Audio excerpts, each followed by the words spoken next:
من الشيطان الرجيم بسم الله الرحمن الرحيم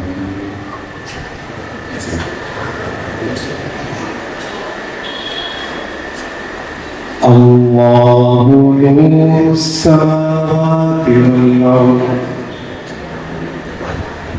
مثل نوره كمشكاة فيها مصباح المصباح في زجاجة الزجاجة كأنها كوكب دري يوقد من شجرة مباركة زيتونة لا شرقية ولا غربية يكاد زيتها يضيء ولو لم تمسسه نار نور على نور نور على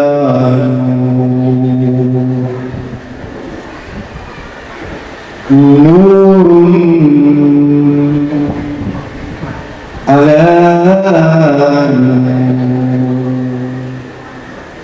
يهدي الله لنوره من يشاء ويضرب الله الأمثال للناس والله بكل شيء عليم. بسم الله الرحمن الرحيم إن الله وملائكته يصلون على النبي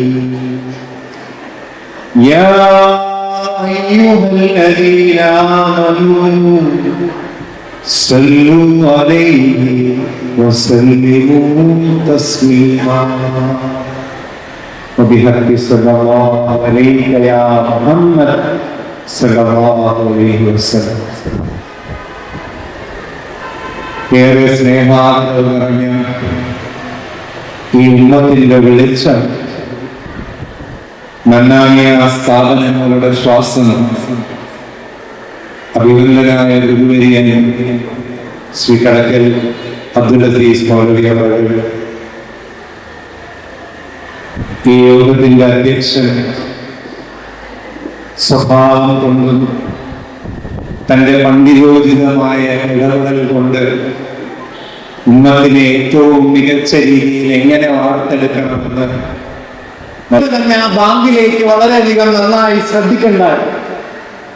ആ ബാങ്കിലേക്ക് ഇങ്ങനെ ശ്രദ്ധിക്കുമ്പോ അതിൽ അശ്ഹദു അല്ലാ ഇലാഹ ഇല്ലല്ലാഹ് അശ്ഹദു അന്ന മുഹമ്മദർ റസൂലുള്ളാഹ് എന്നിങ്ങനെ സുന്ദരമായ ബാങ്ക് വിളിക്കുമ്പോ കാറ്റ് സ്റ്റീവൻസൺ തൊട്ടടുത്തിരുന്ന നല്ല മാനേജറോട് ചോദിച്ചു, whose words are this?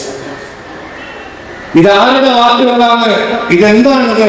What does it rely and what does it convey? എന്താണ് ഇത് പറഞ്ഞു തരുന്നത്? ഞാൻ എന്താണ് ഈ കേൾക്കുന്നത്? ഇതൊരുതരം ഡിവൈൻ മ്യൂസിക് ആയിട്ടാണല്ലോ എന്റെ ചെവിയിലേക്ക് വരുന്നത്. ഇതൊരു പവിത്രമായ സംഗീതമായിരിക്കുമല്ലോ. ഇതെന്താണ് എന്ന് ചോദിച്ചു. മാനേജർ പറഞ്ഞു, ഇതിനെക്കുറിച്ച് എനിക്കും വലിയ അറിവില്ല, ഞാൻ ഈ നാട്ടുകാരുടെ ആർക്കെങ്കിലും ഒന്ന് ചോദിച്ച് മനസ്സിലാക്കാൻ ശ്രമിക്കാം. അങ്ങനെ അന്നുണ്ടായിരുന്ന ഇതുമായി സമ്മതിക്കുന്ന ഒരാളെ വിളിക്കുകയും അദ്ദേഹത്തിനോട് ഇതിനെപ്പറ്റി ചോദിക്കുകയും അദ്ദേഹത്തിനോട് സംസാരിക്കുകയും ചെയ്തു. കാറ്റ് സ്റ്റീവൻസന്റെ മനസ്സിലത് പതിഞ്ഞിരുന്നു. ഓപ്ഷന് വെക്കുകയാണെന്ന് പരിശോധിക്കും. വലിയ പരസ്യം, ഓപ്ഷൻ, വലിയ ലേലം. ആ ലേലത്തിൽ വെച്ച് തന്റെ മുഴുവൻ സംഗീത ഉപകരണങ്ങളെയും അദ്ദേഹം വിട്ടു. ജനനം കൊണ്ട് തന്നെ സംഗീതം ലയിച്ചു ചേർന്ന അദ്ദേഹം ആ സംഗീതത്തിൽ നിന്നും പൂർണ്ണമായി മാറുകയും തന്റെ മുഴുവൻ സംഗീതോപകരണങ്ങളെയും ലേലത്തിൽ കൊടുക്കുകയും ചെയ്തു. ആ ലേലത്തിൽ ലഭിച്ച പൈസ എല്ലാം സാധാരണക്കാർക്ക് വേണ്ടി ചെലവഴിക്കാൻ അദ്ദേഹം ശ്രമിച്ചു. പിൽക്കാലത്ത് ലോകം കണ്ട ഏറ്റവും നല്ല ടീച്ചേഴ്സിലായി യൂസുഫ് ഇസ്ലാം എന്ന് ഇസ്ലാമിന്റെ ധീര യോദ്ധാവായ പേർ മാറുമ്പോ ആ മുഹമ്മദ് റസൂലുള്ളാഹ് എന്ന ആ വാക്കിന് ഇത്രമേൽ പവറുണ്ട് എങ്കിൽ എന്റെ പ്രിയപ്പെട്ട എന്റെ ശബ്ദം കേൾക്കുന്ന ബഹുവന്യരായ ഓരോരുത്തരോടും ആദ്യമായി എന്റെ നഫ്സിനോടും തുടർന്ന് നിങ്ങൾ ഓരോരുത്തരോടും 5 വക്തത്തിലും ഇതേ മുഹമ്മദ് റസൂലുള്ളാഹ് എന്ന പദം കേൾക്കുമ്പോ എന്റെയും നിങ്ങളുടെയും ഉള്ളിൽ ഇതുവരെ എന്ത് മാറ്റമാണ് വന്നിട്ടുള്ളത്? ഇതുവരെ എന്ത് മാറ്റമാണ് വന്നിട്ടുള്ളത്? കാറ്റ് സ്റ്റീവൻസണിൽ നിന്നും യൂസുഫ് ഇസ്ലാമിലേക്ക് ഒരുപക്ഷെ ഞാൻ പറയുന്നത് പോലെ ആയിരക്കണക്കിന് വേദികളിൽ പ്രസംഗിക്കപ്പെടുമ്പോ നമ്മുടെ ഓരോരുത്തരുടെയും മനസ്സിൽ എന്ത് ചാഞ്ചാട്ടമാണ് വന്നിട്ടുള്ളത്? സ്വന്തമായി 1 മിനിറ്റ് നേരം നമുക്കൊന്ന് എടുക്കണം. ആ 1 മിനിറ്റ് നേരം കൊണ്ട് നമ്മളെ നമുക്കൊന്ന് ചിന്തിക്കണം. തീർച്ചയായും നാം ചിന്തിക്കണം. കാരണം നന്നായി നമുക്കൊന്ന് മനസ്സിലാക്കണം. നമ്മളെല്ലാവരും വിദ്യ അഭ്യസിക്കുന്നവരാണ്. ഞാൻ നിങ്ങളുടെ മുന്നിൽ നിൽക്കുന്ന സ്റ്റാറ്റിസ്റ്റിക്സിലേക്ക് ദയവ് ചെയ്ത് നിങ്ങളുടെ ശ്രദ്ധയൊന്നെത്തണം. നാം ജീവിക്കുന്ന ഇന്ത്യയിലെ 29 സംസ്ഥാനങ്ങൾ 29 സംസ്ഥാനങ്ങളുള്ള ഇന്ത്യയിലെ ഏറ്റവും ഹയസ്റ്റ് ലിറ്ററസി പെർസെന്റേജ്, ഏറ്റവും കൂടുതൽ സാക്ഷരത ഉള്ള സംസ്ഥാനം അത് കേരളമാണ്. ഏറ്റവും കൂടുതൽ സാക്ഷരതയുള്ള കേരളത്തിൽ അറിയുമോ നിങ്ങൾക്ക്? സൂയിസൈഡ് റേറ്റ്, ആത്മഹത്യാ പ്രവണത അത് 24%. 2021 സ്റ്റാറ്റിസ്റ്റിക്സ്. ഇന്ത്യയിലെ ഏറ്റവും സാക്ഷരതയുള്ള സംസ്ഥാനം കേരളമാണ്. ആ കേരളത്തിന്റെ ആത്മഹത്യയുടെ പെർസെന്റേജ് 24. ഇനിയോ കേരളത്തിൽ ഏറ്റവും കൂടുതൽ സാക്ഷരതയുള്ളവർ തിരുവനന്തപുരത്തിൽ. കേരളത്തിന്റെ 14 ജില്ലകളിൽ ഏറ്റവും കൂടുതൽ സൂയിസൈഡ് റേറ്റ് ഉള്ളത് എവിടെയെന്ന് അറിയുമോ? നാം ജീവിക്കുന്ന ഈ തിരുവനന്തപുരത്തിൽ 40%. അടിവരയിട്ട് 2021 സെൻസസ് സച്ചാർ കമ്മിറ്റി നമ്മുടെ മുന്നിലേക്ക് വെക്കുന്ന സച്ചാർ കമ്മിറ്റിയുടെ അംഗീകൃത സെൻസസ് ഞാൻ നിങ്ങളുടെ മുന്നിൽ വെക്കാം. ലോകത്തിൽ ഇതുപോലെ ഒരു ജില്ല വേറില്ല. ലോകത്തിൽ എവിടെയാണ് നമ്മുടെ വിദ്യാഭ്യാസം? എന്തിനാണ് നമ്മുടെ മക്കൾക്ക് വിദ്യാഭ്യാസം കൊടുക്കുന്നത്? അറിയേണ്ടത് അറിയുന്നുണ്ടോ? പഠിപ്പിക്കേണ്ടത് നാം അവരെ പഠിപ്പിക്കുന്നുണ്ടോ? ഈ 2 ചോദ്യങ്ങൾ വളരെ പ്രബലമാണ്. വളരെയധികം പ്രബലമാണ് ഈ 2 ചോദ്യങ്ങൾ. നമ്മുടെ മക്കളെ പഠിപ്പിക്കേണ്ടത് പഠിപ്പിച്ചിട്ടുണ്ടോ? അവരെ അറിയിക്കേണ്ടത് അറിയിച്ചിട്ടുണ്ടോ? ഈ ചോദ്യം ഓരോ ഉമ്മയും നെഞ്ചത്ത് കൈവച്ച് ചോദിക്കണമെന്ന് ഞാൻ ആഗ്രഹിക്കുന്നു. അതോടൊപ്പം ഓരോ ഉപ്പയും കൗൺസിലിംഗായി എന്റെ മുന്നിൽ വരുന്ന 13-14 വയസ്സ് പൂർത്തിയാക്കിയ മക്കളുണ്ട്. ഞാനിപ്പോ കൗൺസിലിംഗ് തീരെ ഞാൻ അവോയ്ഡ് ചെയ്യും. ഒരു ഗദ്യത്തരമില്ലാതെ ആരെങ്കിലും പറയുമ്പോഴാണ് ഞാനത് വരാൻ പറയുന്നത്. കാരണം പാവപ്പെട്ട എന്നെ പോലെയുള്ള കൗൺസിലർമാർ എന്റെ മുന്നിൽ ഇരുന്നു കൊണ്ട് 12-13 വയസ്സെത്തിയ കൊച്ചു മക്കൾ അവർ പറയുന്ന കഥകൾ കേട്ട് ഞാൻ എന്റെ ചെവിയൊന്ന് തൊട്ടു നോക്കും. എന്റെ ചെവിയിൽ നിന്ന് രക്തം വരുന്നുണ്ടോ എന്ന് തോന്നുമാറാണ് മക്കളുടെ കഥകൾ. ഈ അടുത്ത് 13 വയസ്സെത്തിയ 9ാം ക്ലാസ്സിൽ പഠിക്കുന്ന ഒരു കൊച്ചു മോനുണ്ട്. 13 വയസ്സ് പറഞ്ഞാൽ എത്ര ഉണ്ടാവും? കൊച്ചു മോള് 9ാം ക്ലാസ്സിലാണ് പഠിക്കുന്നത്. ആ 9ാം ക്ലാസ്സിൽ പഠിക്കുന്ന അതേ മകൾ തലചുറ്റിയവനെ കൊണ്ട് സ്കൂളിൽ നിന്നും പെട്ടെന്ന് തന്നെ ഹോസ്പിറ്റലിലേക്ക് കൊണ്ടുപോയി. ഹോസ്പിറ്റലിലേക്ക് നേരെ കൊണ്ടുപോകുമ്പോ 9ാം ക്ലാസ് എത്തിയ മകൾ അവൾക്ക് അവളെ തന്നെ ചുമക്കാൻ അറിയില്ല. ഡോക്ടർ പെട്ടെന്ന് സിംറ്റംസ് നോക്കുമ്പോ യൂറിന് ടെസ്റ്റിനായിട്ട് ആദ്യം ആഗ്രഹിക്കുന്നു. അല്ലാഹുവിന്റെ പരിശുദ്ധ കലാമിന്റെ ചെറിയ റിസർച്ചുമായി മുന്നോട്ട് പോകുന്ന ഈ വിനീതന്റെ വാക്കുകൾ നിങ്ങൾ ചെവികൾ കൊണ്ട് ആരും കേൾക്കരുത്. ചെവികൾ കൊണ്ട് കേൾക്കുന്നത് കൊണ്ട് നമുക്ക് ഇന്നു വരെ മാറ്റം വന്നിട്ടില്ല. മാറ്റം വരണമെങ്കിൽ കൽബുകൾ കൊണ്ട് കേൾക്കണം. അല്ലാഹു അലം നശ്റഹ് ലക സദറക എന്ന ഗണത്തിൽ നമ്മൾ ഓരോരുത്തരെയും ഉൾപ്പെടുത്തി അനുഗ്രഹിക്കുമാറാകട്ടെ. ഹൃദയം കൊണ്ട് കേൾക്കാൻ തയ്യാറാവും നിങ്ങൾ ഓരോരുത്തരും? തയ്യാറാവും ഇൻഷാ അല്ലാഹ്. നിങ്ങൾ പറഞ്ഞ മനസ്സിലാവുമോ? നിന്റെ ഭാഷ നിങ്ങൾക്ക് തിരിയുന്നില്ലേ? ഇൻഷാ അല്ലാഹ് തയ്യാറായി ചുരുങ്ങിയ നേരം, ഒരു 20 മിനിറ്റ് നേരം നിങ്ങളുടെ ആ ഹൃദയത്തിനെ ഒന്ന് അല്ലാഹുവിലേക്ക് രുജുവാതെ എന്നിട്ടൊന്ന് ശ്രദ്ധിച്ച് ഹൃദയം കൊണ്ടൊന്ന് കേൾക്കാൻ ശ്രമിക്കുന്നു. മാതൃകമായ പ്രവാചകൻ മുഹമ്മദ് മുസ്തഫ സല്ലല്ലാഹു അലൈഹി വസല്ലം അവിടെ നിന്ന് മക്കയിൽ നിന്നും മദീനയിലേക്ക് പാലായനം ചെയ്ത വിശുദ്ധ ഹിജ്റ അത് നന്നായി പഠിച്ചവരാണ് നമ്മൾ. പ്രവാചകൻ മദീനയിലേക്ക് വരുമ്പോ പ്രവാചകനെ ഉറക്കം കെടുത്തിയിട്ടുള്ള ഒരു സുന്ദരമായ ഒരു രൂപം, ആ രൂപം നെഞ്ചത്തിൽ കൊത്തിവെച്ച കഅബയാ. ഇന്നും കഅബയിലേക്ക് എത്തണമെന്ന ആഗ്രഹം, ആ കഅബയെ ഒന്ന് തവാഫ് ചെയ്യണമെന്ന അവിടുത്തെ ആഗ്രഹം എത്രമേൽ വലുതായിരിക്കും. ജനിച്ച നാട്, ആ നാട്ടിലേക്ക് തിരിച്ചു പോകണമെന്ന് എത്രമേൽ ഏറ്റവും നല്ല ആഗ്രഹം കാണും. ഒരിക്കൽ പ്രവാചകർ സ്വപ്നത്തിൽ കഅബയെ തവാഫ് ചെയ്യുന്നതായി സ്വപ്നത്തിൽ കാണുകയുണ്ടായി. ചരിത്രം നന്നായി അറിയാവുന്നവരാണ് നാം ഓരോരുത്തരും. 1400 വരുന്ന തന്റെ അനുയായികളെയും പരിശുദ്ധമായ ഇഹ്റാമിന്റെ വസ്ത്രം ധരിച്ചുകൊണ്ട് ആദരവായ പ്രവാചകൻ മുഹമ്മദ് മുസ്തഫ സല്ലല്ലാഹു അലൈഹി വസല്ലം പിറ്റേ ദിവസം ആ അനുയായികളെയും കൊണ്ട് മക്കയിലേക്ക് പുറപ്പെടുന്ന രംഗം ഏറ്റവും നന്നായി നമ്മൾ പണ്ഡിതന്മാരിൽ നിന്ന് പഠിച്ചിട്ടുണ്ട്. ഇസ്ലാമിന്റെ ഏറ്റവും വലിയൊരു സന്ധി, ഏറ്റവും നല്ല agreement and treaty of peace, സമാധാനത്തിന്റെ ഒരു സന്ധിയായ ഹുദൈബിയ നമുക്ക് എല്ലാവർക്കും നല്ല പരിചയമുണ്ട്. ആ സന്ധിയിലേക്ക് വളരെ ചുരുക്കി ഒരേ ഒരു കാര്യം മാത്രം അതിൽ നിന്ന് പറഞ്ഞുകൊണ്ട് ഞാൻ നിർത്തുകയാണ്. ആ സന്ധിയിലേക്ക് സംസാരിച്ച് കാര്യങ്ങൾ വ്യക്തമായി ബോധം വന്ന് മക്കയിൽ നിന്ന് ആര് ഇസ്ലാം സ്വീകരിച്ചു വന്നിരുന്നാലും തീർച്ചയായും മക്കക്കാരിലേക്ക് വിട്ടുകൊടുക്കും. നേരെ മറിച്ച് മദീനയിൽ നിന്ന് ആരെങ്കിലും പോയാൽ അത് വിട്ടുകൊടുക്കുകയുമില്ല എന്നുള്ള ആ ഒരു കരാർ സമ്മതിച്ചുകൊണ്ട് ഇഹ്റാമിന്റെ വസ്ത്രം അണിഞ്ഞു വരുന്ന 1400 വരുന്ന അനുയായികൾ ഏറ്റവും മികച്ച നേതാവിന്റെ മുന്നിൽ വന്ന് നിൽക്കുമ്പോ അപ്പോ മക്കയിലേക്ക് പോകാൻ കഴിയില്ല എന്നും 1 വർഷത്തിന് ശേഷമേ വരാൻ കഴിയുള്ളൂ എന്ന് പറയുന്നതിനെ അടിസ്ഥാനമാക്കിക്കൊണ്ട് ചെയ്ത കരാർ എന്നെ വളരെയധികം ചിന്തിപ്പിച്ച, ഉറക്കം കെടുത്തിയ ഒരു സന്ദർഭം നിങ്ങളുടെ മുന്നിൽ ഞാൻ പറഞ്ഞു നിർത്തുകയാണ്. ഞാൻ ഈ അടുത്ത് തെന്മലയിൽ എൻ്റെ സിവിൽ എഞ്ചിനീയറിംഗ് ഡിപ്പാർട്ട്മെന്റിൽ പഠിക്കുന്ന കുട്ടികളെ തെന്മല ഡാമിന്റെ പ്രോജക്റ്റ് കാണിക്കാൻ വേണ്ടി ഞങ്ങൾ കൊണ്ടുപോയപ്പോ ഏകദേശം ഒരു 60ഓളം വരുന്ന ഫൈനൽ ഇയർ വിദ്യാർത്ഥികളുമായിട്ടാണ് ഞാൻ പോകുന്നത്.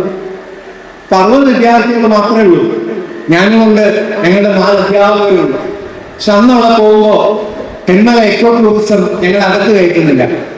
അപ്പൊ ഞങ്ങൾ പെർമിഷനൊക്കെ എടുത്ത് എല്ലാം സംസാരിച്ചിട്ടാണ് പോകുന്നത്. പക്ഷെ അന്ന് ഞങ്ങൾക്ക് കയറാൻ കഴിഞ്ഞില്ല.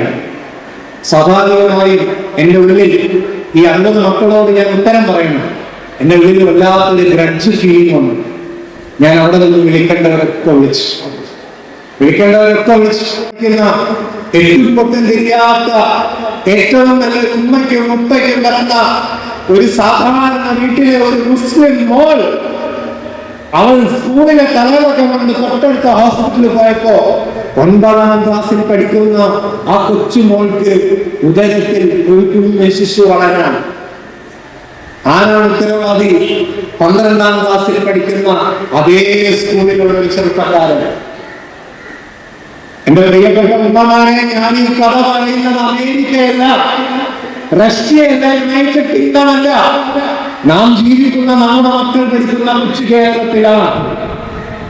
ഇങ്ങനെയുള്ളവരെ എന്ത് ചെയ്യണമെന്ന് അറിഞ്ഞുകൂടാതെ ഫുൾ നിലയിൽ തെറ്റിക്കൊണ്ടുവരുന്ന മാതാവ് 60ഓളം വരുന്ന എന്റെ മക്കൾ, എന്റെ കോളേജിലെ എന്റെ സ്റ്റുഡൻസ്, അവരെ ഞാൻ ഒരു സ്ഥലത്തേക്ക് കൊണ്ടുപോയി. അന്ന് കയറാൻ കഴിയില്ല. എന്റെ ദുഃഖം എനിക്ക് താങ്ങാൻ കഴിയില്ല. എങ്കിൽ 1400 വരുന്ന തന്റെ അനുയായികളെയും കൊണ്ട് ജനിച്ച നാട്ടിലേക്ക് പോകാൻ കഴിയാതെ മടക്കയാത്രയിലേക്ക് പോകേണ്ടി വരുന്ന പ്രവാചകന്റെ ഹൃദയത്തിന്റെ ഉള്ളക എത്രത്തോളം വേദനിച്ചിരിക്കും. ആ കരാർ എഴുതി പൂർത്തീകരിക്കുമ്പോ അങ്ങ് വിദൂരതയിൽ നിന്ന് കാലിന്റെ ഭാഗത്ത് ചങ്ങല കെട്ടിയിട്ട് രക്തം വാർന്നൊലിച്ചിട്ട് ഒരാൾ ഓടി വരുന്നുണ്ട്. പ്രവാചകനെ എന്നെയും കൊണ്ടുപോകണം, പ്രവാചകനെ എന്നെയും കൊണ്ടുപോകണം. ആ മനുഷ്യൻ ഓടി വരികയാണ്. പ്രവാചകൻ പറയാണ്,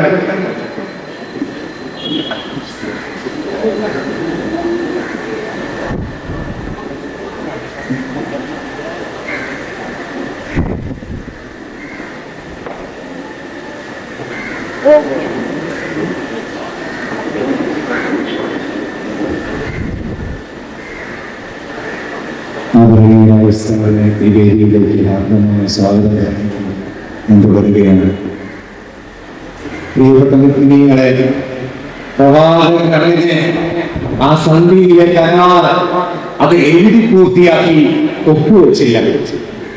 അത് എഴുതി പൂർത്തിയാക്കി ഒപ്പുവെച്ചിട്ടില്ല, എഴുതി പൂർത്തിയാക്കിയതേ ഉള്ളൂ. അപ്പോഴത്തേക്കും ആ മരുഭൂമിയിലെ വിദൂരതയിൽ നിന്ന് കാലിൽ പൊട്ടിയ ചങ്ങലകൾ ഇട്ടുകൊണ്ട് കാലിൽ നിന്ന് രക്തം ഒഴിച്ചുകൊണ്ട് ഒരാൾ ഓടി വരികയാണ്. യാ റസൂലല്ലാഹ്, എന്നെയും നിങ്ങൾ കൊണ്ടുപോകണം. ദീൻ സ്വീകരിച്ചതിന്റെ പേരിൽ ഞാൻ വീട്ടുതടങ്കലിലാണ്. അങ്ങയുടെ എത്തിയെന്ന് അറിഞ്ഞുകൊണ്ട് അങ്ങയോടുള്ള പ്രണയത്താൽ ഞാൻ ചങ്ങല പൊട്ടിച്ച് ഓടി വരികയാണ്. എന്നെയും കൊണ്ടുപോകണം. അപ്പോഴേക്കും കരാർ എഴുതി പൂർത്തീകരിച്ചു. പൂർത്തീകരിച്ചിരുന്നു. ഓടി വരികയാണ്. കാലിൽ ചങ്ങലയുടെ പാടുകൾ ഇങ്ങനെ രക്തം സ്രവിക്കുന്നുണ്ട്. പൊട്ടിപ്പോയ ചങ്ങലകൾ ബാക്കിയുണ്ട്. അബൂ ജഹൽ പ്രവാചകനെ എന്നെയും കൊണ്ടുപോകണം. പ്രവാചകർ അബൂ ജഹലിനോട് ഏറ്റവും നല്ല ആശ്ലേഷിച്ചുകൊണ്ട് പറഞ്ഞത്, അബൂ ജഹൽ, താങ്കൾ തിരികെ പോകുക, താങ്കൾ തിരികെ പോവുക. അബൂ ജഹൽ അന്തം വിട്ടുപോയി.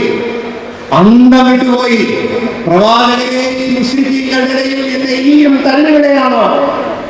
ആ അബൂ ജഹലിനോട് പ്രവാചകർ പറഞ്ഞ വാക്ക് ഉമ്മമാർ വളരെ ശ്രദ്ധയോടെ കൂടി കേൾക്കണം, വളരെ ശ്രദ്ധയോടെ കൂടി കേൾക്കണം. യാ അബൂ ജഹൽ, തീർച്ചയായും ക്ഷമ പാലിക്കണം, തീർച്ചയായും ക്ഷമ പാലിക്കണം. വിജയത്തിന്റെ നാളുകൾ ഏറെ താമസമില്ലാതെ നിങ്ങൾക്ക് വന്നെത്തും. നിങ്ങൾ ക്ഷമിക്കണം എന്ന് പറഞ്ഞു പോകുമ്പോ ആരുടെ പിന്നാലെ നാം ചിന്തിക്കണം, ആരുടെ പിന്നാലെ ചിന്തിക്കണം. ഊഴയിൽ തന്നെ തൂക്കിയിട്ട ആളുകളിൽ പിടിച്ചുകൊണ്ട് നിൽക്കുന്ന ഉമർ റളിയല്ലാഹു അൻഹു പറയുന്നു. പക്ഷേ പ്രവാചകർ ഏറ്റവും നല്ല രീതിയിൽ അവിടെ ക്ഷമ കൈക്കൊണ്ടു എന്നുള്ളത് നാം ഓരോരുത്തരും ശ്രദ്ധിക്കണം. തീർച്ചയായും ആ സന്ധി പഠിച്ചിട്ടുള്ള നമുക്ക് ഓരോരുത്തർക്കും അറിയാം, മക്ക ഫതഹിലേക്ക് എത്തിച്ചിരിക്കുന്ന സുന്ദരമായ വിജയം അതൊരു പരാജയമായിരുന്നില്ല, അത് ഏറ്റവും മികച്ച വിജയമായിരുന്നു. ആദ്യമായി ഓരോരുത്തരും അടിവരയിട്ട് വ്യക്തമായി ഫസ്റ്റ് പോയിന്റ്, കോൺക്വർ യുവർസെൽഫ്, നിങ്ങൾ നിങ്ങളെ തന്നെ കീഴടക്കണം. ഒരു രഹസ്യവേളയിൽ ഉമർ റളിയല്ലാഹു അൻഹു പ്രവാചകരോട് ചോദിക്കുന്നുണ്ട്, പ്രവാചകരെ, നമുക്ക് യുദ്ധം ചെയ്യാമായിരുന്നില്ലേ? നമ്മളെ ഏറ്റവും നല്ല ആൾക്കാർ കൂടെ ഉണ്ടായിരുന്നില്ലേ? എന്തിനായിരുന്നു പ്രവാചകരെ? ആദരവായ പ്രവാചകർ ഉമർ റളിയല്ലാഹു അൻഹുവിനോട് പറഞ്ഞൊരു വാചകമുണ്ട്. എന്റെ പ്രിയപ്പെട്ട മുഅ്മിനീങ്ങളെ, ഹൃദയം കൊണ്ട് ആ വാചകം നമ്മൾ കേൾക്കണം. യാ ഉമർ, ഞാൻ അല്ലാഹുവിന്റെ റസൂലാണ്. അല്ലാഹുവിന്റെ കൽപ്പനയില്ലാതെ എനിക്ക് യാതൊന്നും തന്നെ ചെയ്യാൻ കഴിയില്ല. പിന്നെ 1400 വരുന്ന അനുയായികൾ, ഓരോ അനുയായിയും എന്തും ചെയ്യാൻ തയ്യാറാണ്. പക്ഷെ അല്ലാഹുവിന്റെ കൽപ്പനയില്ലാതെ അവിടെ നിന്ന് ചലിച്ചിട്ടില്ല എന്നുള്ള ആ പ്രവാചകനെ മക്കൾക്ക് പരിചയപ്പെടുത്തി കൊടുക്കാൻ ഓരോ ഉമ്മയും ഉപ്പയും കഴിഞ്ഞിട്ടുണ്ടോ എന്ന് വ്യക്തമായി നാം ചിന്തിക്കണം. റബീഉൽ അവ്വൽ, വസന്തം, ആദ്യത്തെ വസന്തമായ പ്രവാചകനെ നമ്മളെ മക്കൾക്ക് പരിചയപ്പെടുത്തി കൊടുക്കാൻ കഴിഞ്ഞിട്ടുണ്ടോ എന്നുള്ളത് ഏറ്റവും നല്ല ചിന്തയിൽ പറഞ്ഞു. ഏറ്റവും നല്ല ചിന്തയിൽ ഞാൻ നിങ്ങളുടെ മുന്നിൽ ഒരു സ്റ്റാറ്റിസ്റ്റിക്സ് കൂടെ വെക്കാം. എന്നെ പോലെയുള്ള അക്കാഡമിഷ്യൻസ് ഞങ്ങളെ സംബന്ധിച്ച് വളരെയധികം ക്ലാസ്സുകൾ എടുക്കാൻ പോകുന്ന ഓരോ സ്ഥലങ്ങളിലും വേദനയോടുകൂടി എന്ന് പറയുന്ന ഒരു സ്റ്റാറ്റിസ്റ്റിക്സ് നിങ്ങളൊന്ന് കേൾക്കണം.